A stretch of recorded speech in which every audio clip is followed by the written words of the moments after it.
Welcome to iTech Grow. Today, we're diving into an exciting new update from AWS. If you're working with Kubernetes on Amazon EKS, this is something that can truly streamline your operations. Amazon Elastic Kubernetes Service, better known as EKS, has just announced the general availability of the EKS Dashboard.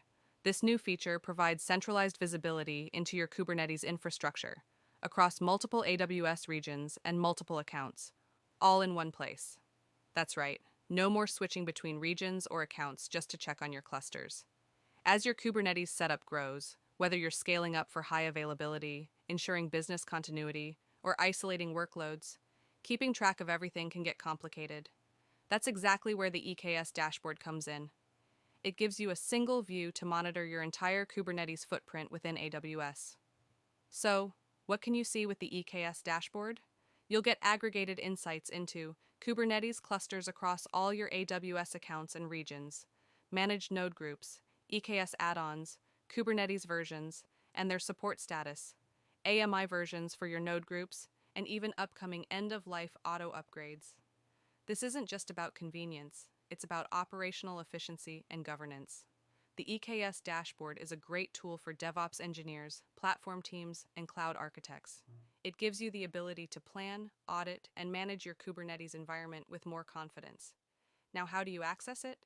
You'll find the EKS dashboard in the EKS console itself. It's available to both management accounts and delegated administrator accounts through AWS Organizations. This means that with the right permissions, your central cloud team can see everything across your organization from one dashboard. And here's something you'll love. There's no additional cost for using the EKS dashboard. It's free to use and currently available in the US East 1 region, also known as N Virginia. Despite being hosted there, it can aggregate EKS metadata from all commercial AWS regions. Getting started is easy. Just log in to the EKS console and you'll find the dashboard tab. From there, AWS provides a guided experience to help you enable it. And if you need more help, the EKS user guide has detailed documentation to walk you through the process. Let's talk about how this helps in real-world scenarios. Imagine needing to identify clusters that are running outdated Kubernetes versions. Or maybe you're planning an upgrade and want to track which clusters and node groups are compatible. Or maybe you just want to ensure compliance across all your environments.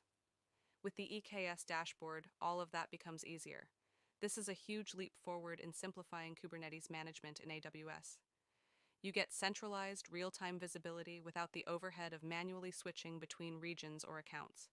It's fast, powerful, and best of all, free. Thanks for tuning in. If you found this video helpful, please give it a thumbs up, subscribe for more cloud updates, and share your thoughts in the comments. Are you planning to use the EKS dashboard, or are you already using it? Let us know below. See you in the next video.